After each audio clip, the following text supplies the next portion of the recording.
Bom dia, irmãos. Graça e paz da parte do nosso Senhor e Salvador Jesus Cristo. Mais uma vez reunidos para ouvirmos a palavra de Deus e estudarmos com compromisso os seus ensinamentos. Hoje, na lição da nossa revista, nós vamos ver o justo viverá pela fé.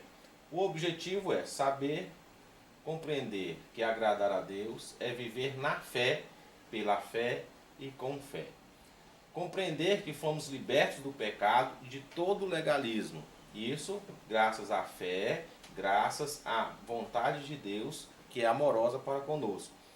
Vivenciar a fé em todos os aspectos e sentido da vida, como aplicá-la de modo que em qualquer circunstância, momento, tempo da nossa vida, nós tenhamos crença em Deus, de que honrando, defendendo a sua palavra, a sua vontade, sendo um crente verdadeiro, Ele nos honrará também e seremos vencedores diante de qualquer circunstância oposta a nós por causa do Evangelho. E promover como compromisso negociável a obediência à verdade do Evangelho. Obedecer o Evangelho de forma inegociável. Não há nada maior e nada que se possa trocar no lugar da fé em relação a Cristo Jesus. Nosso texto áureo é evidente que ninguém é justificado diante de Deus pela lei, porque o justo viverá pela fé. A lei são os escritos que levavam o homem a um conjunto de comportamentos e atitudes nas quais, desse modo, ele estaria perto de Deus, conhecendo a Deus, agradando a Deus. Mas a questão do perdão era feito também por um ritual muito importante, muito sério, que Deus o repetiu de forma definitiva com Cristo para perdão dos pecados. Mas o justo hoje vive pela fé. Fé em Cristo, que Cristo e o seu Espírito Santo podem nos conduzir à santificação, a agradar a Deus, e não como era no Velho Testamento, seguindo rituais, seguindo regras, seguindo normas que eram justas, que eram vindo da parte de Deus, mas que hoje Jesus Cristo reuniu no seu sacrifício e no seu exemplo de vida toda a lei. Então, por Cristo, nós temos a lei e temos a garantia de estarmos com Deus eternamente. O justo viverá pela fé, não por obrigações ou por regras. Bom, diferentes tipos de fé e seu significado. Né? Claro, nós sabemos que existem questões na vida que você deposita fé. É necessário, porque somente Deus tem um controle. E existem outras circunstâncias que você deposita, você envolve o pensamento positivo, a positividade, o desejo lógico pelas situações e consequências de que algo dê certo e algo seja benéfico. Por exemplo, eu não tenho fé num médico, mas eu tenho um pensamento positivo, uma crença de que o seu conhecimento, o seu trabalho, a experiência que nós já tivemos conosco, com outras pessoas, de que o médico pode promover cura. Entende isso? Eu tenho crença positiva que a educação é capaz de modificar a sociedade, é capaz de melhorar a sociedade, produzir benefícios. Mas eu não tenho fé em educadores, eu não tenho fé em livros, não tenho fé em métodos, eu tenho fé em Deus. Deus é quem promove fé. Nas coisas terrenas, seculares, a gente promove uma crença positiva, uma expectativa, uma esperança boa. É diferente. Deus deposita fé no coração. E tudo aquilo que se refere à fé só se refere realmente a Deus. E muitas igrejas têm depositado às pessoas a mensagem de que você deve ter fé em Deus para que as coisas naturais, as coisas terrenas, sejam a revelação do tamanho dessa fé. E elas estão envolvidas simplesmente em confortos terrenos, em posições e status aqui da terra. Deus contraria essa versão. Tudo que nós devemos depositar de fé em Deus é referente à eternidade, ao plano de Deus, à espiritualidade. Fé envolve isso. Tendo fé em Deus, aquilo que é referente ao tempo e à secularidade, Deus, por suas promessas de bênçãos, irão nos acrescentar. Fé é isso, conforme a palavra de Deus. Viver na fé é também compreender a presença e a ação do Espírito Santo em nós. Uma outra coisa que viver em fé é crer que o Espírito Santo age. Ter fé é ter a clareza da parte de Deus, por causa do nosso comportamento de aproximar constantemente dele, de que ele fala aos nossos corações pelo Espírito Santo e nós somos capazes de ouvir. Ter sensibilidade ao Espírito Santo é uma questão também de fé.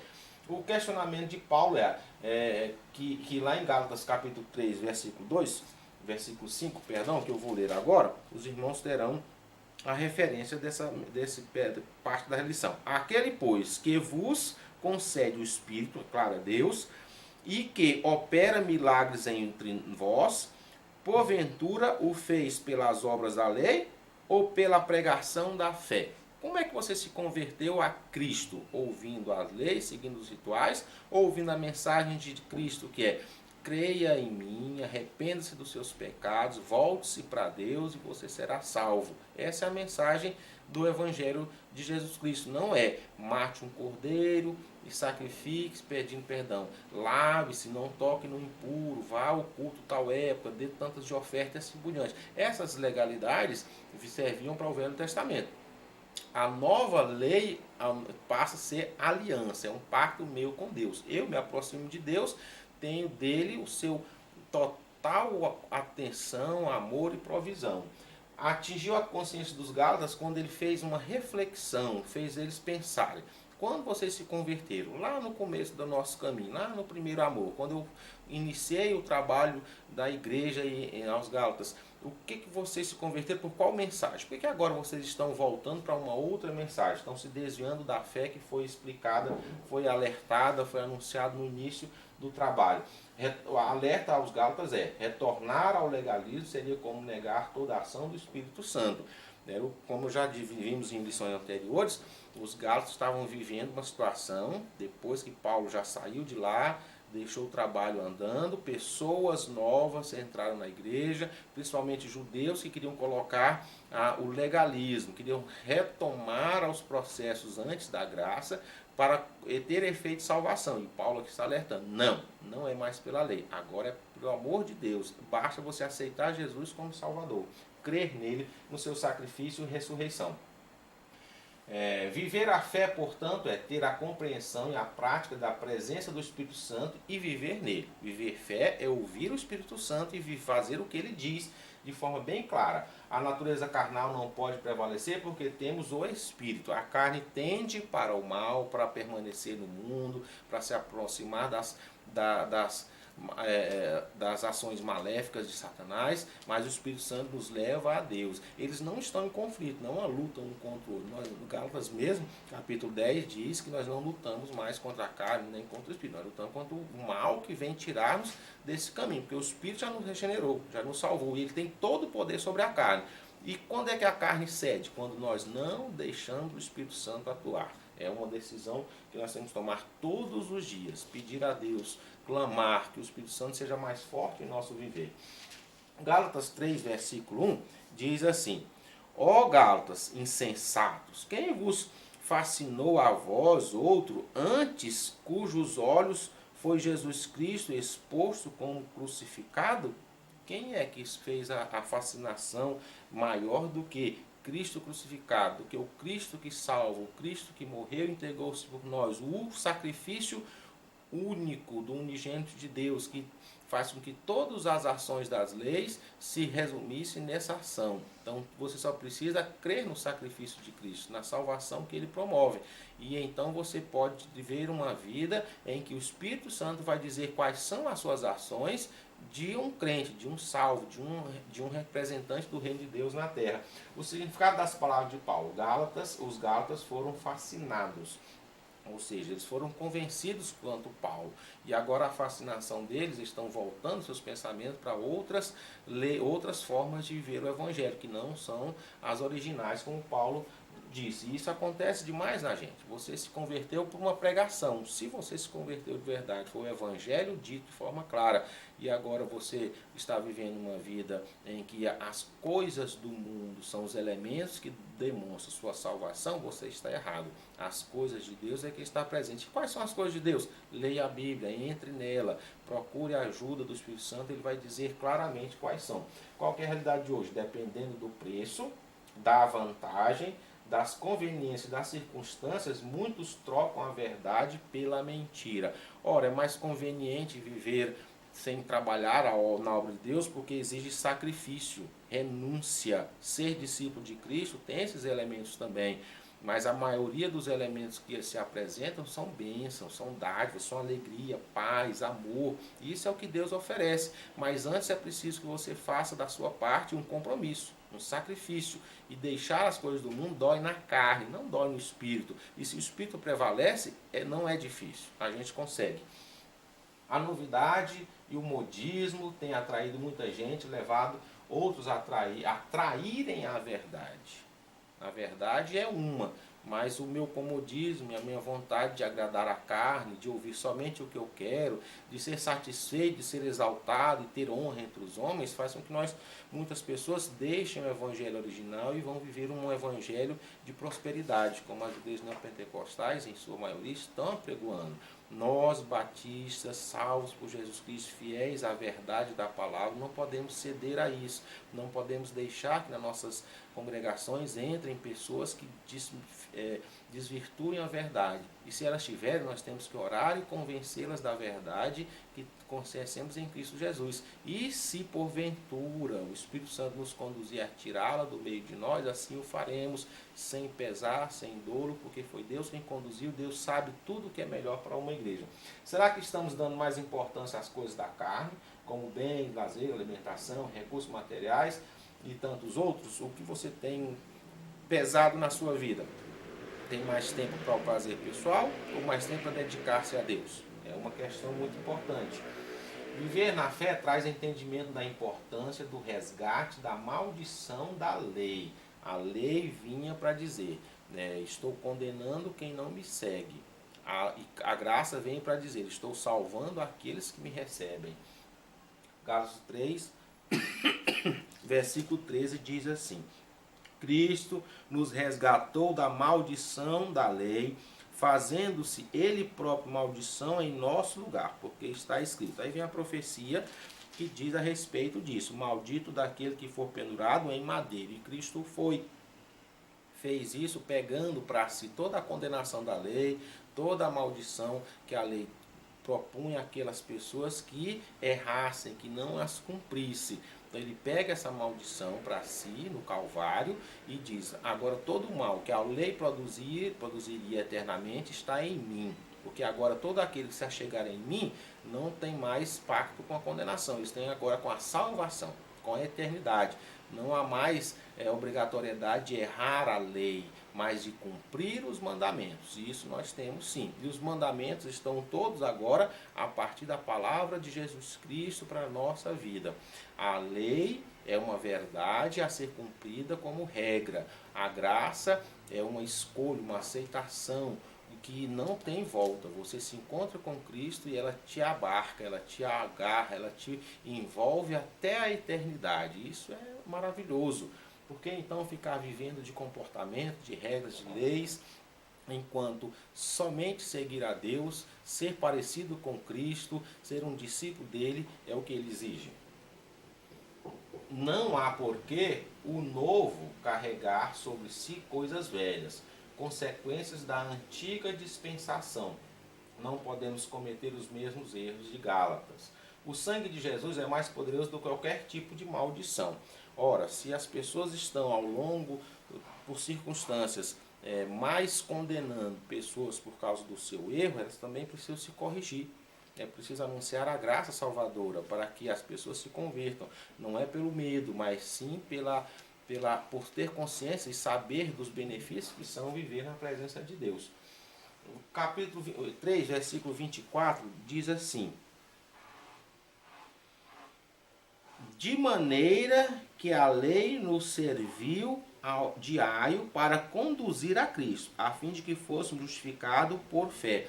A lei, ela, ao longo da sua existência, ao longo do seu tempo, ela levou o homem para perto de Deus, já indicando e conduzindo para Cristo. Então, o seguir aqueles mandamentos, aquelas ordenanças, era uma forma como Deus tinha para fazer o povo andar na regra, andar na linha, andar no caminho correto. E andar no caminho correto é como a Bíblia diz: eu sou o caminho, a verdade e a vida. O caminho, eu conduzo, eu levo. Jesus, quando veio até nós, ele passou a ser esse que conduz o homem à salvação. Esse que conduz o homem a chegar até Deus. Ele então é o aio. Ele é o nosso condutor. E como a lei conduzia o homem até ele aprender o caminho, quando a gente aprende o caminho, a gente vai por condição própria. Agora nós escolhemos, nós, diante de Deus e do Evangelho, dizer: eu quero seguir o caminho de Cristo. A gente olha para Cristo e então consegue caminhar. A lei tinha tarefa limitada e temporária. Na maturidade não precisamos mais do aio, já teria cumprido a sua tarefa. Então nós podemos andar, basta ouvir o Espírito Santo, como nós falamos no início da lição. A lei existe para apontar, para conduzir a Cristo, jamais igualar ou substituir a Jesus. Se você recebeu a Cristo como Salvador, cuidado com as pessoas que vivem mandando uns aos outros a terem rituais. Acho que pessoas assim têm projetos de poder. Eu quero que vocês façam tais e tais e tais atitudes materiais, que materializam o Espírito. Isso não é bíblico. O Espírito é pneuma, ele está na nossa questão de fé, ele está na esperança, ele está na eternidade. Ele não está, Deus não quer sinais. Desde lá do Cristo já falava: eu não quero que vocês creiam em mim por causa de sinais, eu quero que vocês tenham fé. E é o que a gente quer aqui. Nós não queremos que você materialize a presença de Deus, porque você fica dependente disso. Deus quer que você creia no fundo do coração.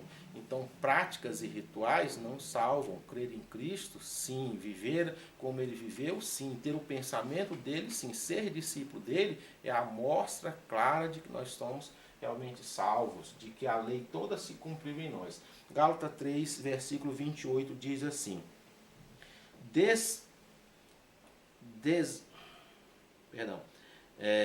sorte não pode haver judeu nem grego, nem escravo nem liberto, nem homem nem mulher, porque vós todos sois um em Cristo. Uma outra problemática grande que acontecia lá era a forma de crer. Os judeus, os gregos, os outros estrangeiros, gentios, que não eram nem judeus nem gregos, assim considerados, tinham cada um a sua crença, cada um o seu jeito de pensar. Então cada um queria que a graça se manifestasse e se revelasse nos cultos, na forma de ser crente, de ser de Cristo, conforme as suas culturas. E Paulo vê: não existe mais isso. Quando você se encontra com Cristo, não tem distinção, não tem essa culturalização de dizer que uma pessoa é de um jeito, a pessoa, todos agora são de Cristo, porque agora Cristo vive nas pessoas.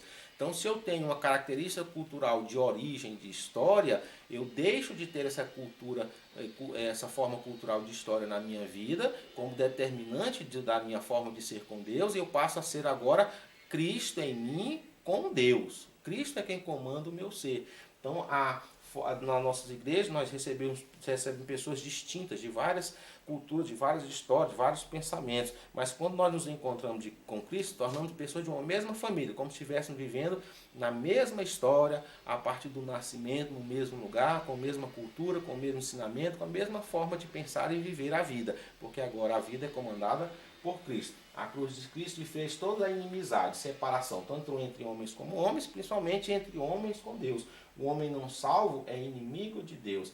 A mesma comunhão em Cristo e o desfrutar das promessas é para todos igualmente, sem diferença. Então não existe uma forma de adorar para homens ou para mulheres, para novos e velhos, de uma nação de outra nação. Todos devem seguir a Cristo conforme a mesma lei, a lei do Espírito Santo nos conduzindo.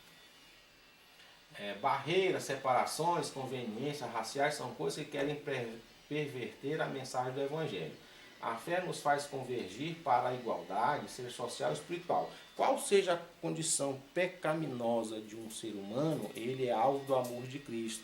E o mesmo amor aprendido na Santa Sagrada Escritura, nós podemos apresentar a qualquer pessoa e recebê-la com esse amor e cuidar dela para que ela se converta. E se convertendo a Cristo, terá a mesma natureza salva do coração do crente. Então é preciso ter a nossa ação de amor para com as pessoas, seja qual for a condição dela. E aí depois que ela recebe a Cristo, ela passa a ser tanto quanto nós da eternidade, da parte de Deus. Bom, a lição de hoje é o justo viverá da fé. Qual que é o assunto dela? Os judeus queriam levar os gálatas a crer que a salvação seria alcançada pela obediência da lei, contrária à palavra de Jesus Cristo. Como você resolveria esse problema hoje? Como é que você faria? Existem circunstâncias que nós temos que impedir das pessoas, com muito amor, com muito carinho, pela ação do Espírito Santo, de que elas, antes de se converterem ou estarem convivendo conosco, não tenham atitudes pecaminosas no meio dos crentes. Mas a atitude de salvar está no nosso amor, no nosso evangelho, no acolher, no receber. E pela ação de Deus, ela vai se transformar. Qualquer pessoa. Como é que a gente resolveria na nossa situação, pessoas ou situações em que o pecado esteja prevalecendo, em que o desvio da graça esteja acontecendo? É uma questão a se pensar. Bom, nós temos que primeiro saber identificar isso, conhecer, ter amor pelas pessoas e instruí-las. E, se em último caso, retirá-las do meio de nós, para que nós também não nos prejudiquemos, não nos contaminemos, não sejamos coniventes com o pecado. O que a gente pode aprender pela fé? Primeiro, nunca deixar que a racionalidade suplante a fé. Né? É lógico que a pessoa precisa ter méritos, senão não tem graça. Não, é graça. Deus deu a salvação de graça mesmo. Desenvolver constante dependência de Deus, estar em oração, estudar a palavra o tempo todo. Em qualquer decisão, antes perguntar a Deus o que Ele acha dessa decisão. Realizar e promover as boas novas de salvação. É pregar o evangelho, chegar na pessoa e falar: você é alvo do amor de Deus, mas você está longe por causa do pecado. Mas Ele quer te colocar pertinho dele eternamente. Aceite a Cristo. Promover como compromisso inegociável a obediência à verdade do Evangelho. Viver a fé também é isso. Eu creio plenamente no Evangelho, mas ela não me parece muito racional, não me parece muito lógica. Me parece que eu vou ter problemas se eu seguir esse elemento da fé, da Bíblia, da lei de Deus, dos mandamentos de Cristo, diante da sociedade que eu vivo. Não tenha receio, faça valer e você vai ser galardoado por Deus. E aqueles que foram contra, não é uma questão de vingança, mas obviamente serão condenados. E aqueles que entenderem o seu comportamento, pelo seu testemunho e pela ação do Espírito Santo, poderão se converter. Então não troque de modo nenhum os elementos da fé pelos elementos da carne, da conveniência desse mundo. Essa é a mensagem de Gálatas pelo apóstolo Paulo a todos nós nesses dias. Deus nos abençoe e nos leve em paz aos caminhos do Senhor sempre. E até a próxima lição. Um abraço a todos.